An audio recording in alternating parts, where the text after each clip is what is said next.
patindi po ang pagnanasa sa atin ng China.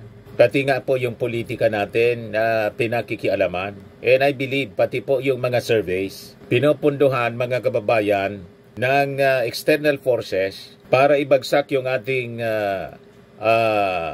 Pangulong Bongbong Marcos at iupo mga kababayan ang leader na puppet po nila. Kailangan puppet po nila. And in fact, based sa mga lumalabas ngayon na survey, talagang mabibigla ka mga kababayan. Kasi kung sino pa ang walang ginawa kundi manggulo, siya pa yung may trust ratings na mataas. Kaya po, yung mga mamamayang Pilipino talagang hindi makapaniwala. Makikita ninyo, mababasa ninyo sa mga reactions po nila sa balita. Ito naman po yung bago naming product na binibenta online. Eye Glow Serum, whitening po siya. Tingnan ninyo yung epekto sa aking anak na architect before and now. Yung mga inquiries po ninyo, dumiretso na lang kayo sa kanyang Facebook account, Riz Maravillas. May warning mga kababayan na pinaabot ngayon si Armed Forces Chief of Staff General Romeo Browner. Ano niya yan, Mr. Maravillas? Yan po mga kababayan.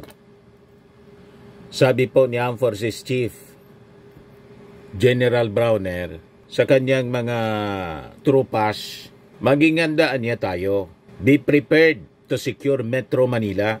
Bakit niya, Mr. Maravillas? Ano mangyayari? May mga nakikita siguro na peligro na dapat pagandaan. Hindi man ito sasabihin ng ating Armed Forces Chief kung wala silang nakikitang peligro. The fact na paabot siya ng ganito na babala, ang ibig sabihin yan, may dapat talagang pagandaan. Alam naman ninyo kung sino yung nagkaka-interes sa politika mga kababayan, kung sino yung gustong i-destabilize yung gobyerno ng ating Pangulong Bongbong at kung anong foreign power ang nasa likod. So normal lang mga kababayan na banggitin ang paganda. Siguro, siyempre, may mga intelligence report sila, mga A1 information na natatanggap na talagang may gumagalaw po pailalim. Other than yung local forces, may external threat mga kababayan. Kahit na yung ating Pangulong Bongbong Marcos, many times, yun ang sinasabi niya, na we have to shift from internal security. Yung ating forces dapat maging handa din sa external threat o doon ang tutok na mga kababayan sa external security ng ating bansa. Ayan po si General Browner, ang ating magiting na Armed Forces Chief of Staff. So yung pahayag mga kababayan ni Browner, pinalabas niya sa Army 2nd Infantry Division na nakabase po sa Rizal. Sabi niya, be prepared to secure Metro Manila, the seat of government. Sabi po ni General Browner, the Armed Forces is counting on the 2nd ID to support the seat of government and to maintain the country's stability. Sabi po ng General, one of the most important tasks niya of the 2nd ID is to support the seat of government, yung Metro Manila. Thus, your spirit of unity and professionalism is what we at the General Headquarters are counting on. Patindi po ang pagnanasa sa atin ng China. Pati nga po yung politika natin na pinakikialaman. And I believe pati po yung mga surveys, pinupunduhan mga kababayan ng external forces para ibagsak yung ating Pangulong Bongbong Marcos at iupo mga kababayan ang leader na puppet po nila. Kailangan puppet po nila. And in fact, based sa mga lumalabas ngayon na survey, talagang mabibigla ka mga kababayan. Kasi kung sino pa ang walang ginawa kundi manggulo, siya pa yung may trust ratings na mataas. Kaya po, yung mga mamamayang Pilipino talagang hindi makapaniwala. Makikita ninyo, mababasa ninyo sa mga reactions po nila sa balita ngayon. Ayan po. Marcos approval ratings drop, Sara Duterte's score up. Sabi po sa Pulse Asia Reports survey. Yan yung mga reactions ng tao. Marcos pa rin, anya. Sabi ni Cynthia Cabana, base yan sa survey, yung hindi nagtatrabaho, siya pong mataas ang ratings. Sabi ni Roman Fernandez, unreliable survey yan. Hindi magapaniwala yung mga tao kasi lantaran pong pagmamanipula. You see? Pulse Hong Kong survey, kalukuhan na survey yan. Magkano po bayad ni Madam Sara sa inyo, Pulse Asia? Survey lang yan. Paano naman yung nagawa? Marami din po ba? Talagang hindi makapaniwala yung ating mga mamamayang Pilipino. Harap-harapan na niya itong panluko. Inuuto-uto po tayo, mga kababayan. Sabi ni Vince Javier Montero, baka sa Davao, yung survey.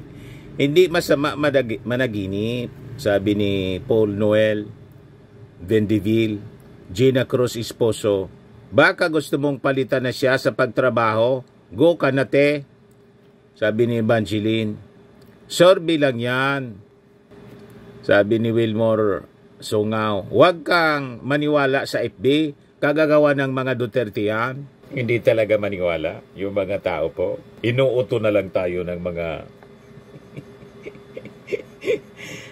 mind conditioning po. O ngayon, balikan natin yung warning ng Armed Forces. Sabi ni General Browner, one of the most important tasks niya of the second ID is to support the seat of government, yung Metro Manila. Because niya of the proximity of the second ID to Metro Manila, ito ang isa sa dibisyon na kapag nagkaroon ng gyera, for example, or destabilization, itong second ID ang isa sa mga tututok o re-responde sa threats na ito. Nakapalibot ito sa Metro Manila, sabi ni Browner. I think pinariringgan na yung mga nagpaplano. Sabi ko nga sa inyo, yung mga plano nila will fail and will fail miserably. Kasi po, hindi papayag ang Amerika. Malaking factor po yung Amerika. Yung Amerika will support PBBM. Si Trump, personal na barkada po ni Mrs. Imelda Romualdez Marcos. And never na papayagan ng Amerika na makontrol pang muli ng isang leader na pro-China ang ating bansa. Kaya po yung mga pinaplano nilang destabilization, people power, wala po. 3 years pa sila mga kababayan na maglalaway. And after 3 years, malamang sa malamang kung sino yung i-endorse ng ating Pangulo, Pangulong Bongbong Marcos, ay siyang mananalo. Di ba mga kababayan? So sabi po ni Browner, it is just a reminder, pero yan ang panawagan natin sa lahat ng mga sundalo na dapat tayo ay united and we are always professional. Napakaraming problema ng ating bansa, not just the internal security threats, nandyan pa ang lawless elements and of course sa West Philippine Sea. Nakikita natin ang hinahanap nating mga hinaharap nating mga problema, sabi po ni Browner. We are calling on our soldiers to focus on our job, be professional, and we should be united as an organization. And speaking mga kababayan of the West Philippine Sea, buti na lang, yung Google po, kasama na po ang West Philippine Sea sa Google Map. Tuwang-tuwa po si Speaker Martin Romualdez. Ayan na po. Nakasulat na sa Google Map, West Philippine Sea. Di ba? Yan, sabi dyan, Speaker Martin Romualdez on Tuesday said, the recognition of the West Philippine Sea labeled by Google Maps was a simple yet powerful affirmation of the Philippines' sovereign rights and the increasing global support for its maritime claims. Siyempre, matik po, nagreklamo agad yung China. Bakit nilagay ni Google? Hindi mo pwedeng influensyan yung Google. Yung Google, pag-ari ng Amerika. Amerikano may-ari. Hindi mo pwedeng diktahan. Ayan, galit yung China. China responds to Google Maps labeling disputed waters as West Philippine Sea. Ayan po. Umusok siya, no? Si Chinese Foreign Ministry spokesperson Li Jian. Ang rason nila kasi yung South China Sea daw, matagal na pangalan. Sa South China Sea, yung lugar malapit sa inyo, South China Sea yun, hindi namin yun kiniklaim. Ang amin po, yung dagat naman, within 200 nautical miles, yun ang amin din. At kahit tingnan mo pa, nasa western part ng aming bansa, di West Philippines Sea, ang tawag namin yan. Tama po. Huwag kami mga Chinese, na pati yung mga lugar namin dito, gusto ninyo pangalan ng Chinese. Kaya nga ako, kontra po sa pag-celebrate ng Chinese New Year. Kasi may New Year celebration na tayo, yung January 1. Ba't makikisali pa tayo sa Chinese New Year na Pebrero? Di ba? Tapos yung iba, nakikisali sa Year of Animals, imbis na Year of the Lord, AD, Anno Domini, Year of the Lord. Ginawang Year of the Rat, Year of the Pig. Inattribute sa mga hayop, imbis sa ating Panginoon. Wala mang kinalaman sa creation ng mundo at kalawakan, yung mga hayop. Nilalang lang siya ng ating Panginoon. Tama na po yung Year of the Lord. Ginawa pang Year of the Pig, Year of the Horse. Nakisali pa yung mga Filipino kung hindi mga loko. Huwag kayo magpapa-influensya sa mali. Ayan tuloy, nakondisyon yung ating pag-iisip. Yun ang rason kung bakit yung resistance ng ibang mga Filipino sa pananakop ng China, halos gusto na nilang makisali. Yung iba nga po, makapili na, modern makapili. O ngayon, ito yung latest sa mga ginagawa ng China sa atin. Patuloy ang kanilang pananamantala dito. Yan underwater drones could aid warfare. Yan ang pinapakalat po sa ilalim ng dagat ng mga Chinese. Underwater drones. Ito ngayon yung warning ng ating armed forces. 1 drone sent signal to China. 5 underwater drones found by Filipino fishermen were capable of gathering information that could aid in underwater warfare. The Armed Forces of the Philippines said Tuesday, noting at least 1 had relayed a signal to China. Ito yung mga na-discovery po. Patuloy sila sa paniniktik dito po sa atin. You see? Grabe po ang infiltration nila na ginagawa. Land and sea infiltration and surveillance activities.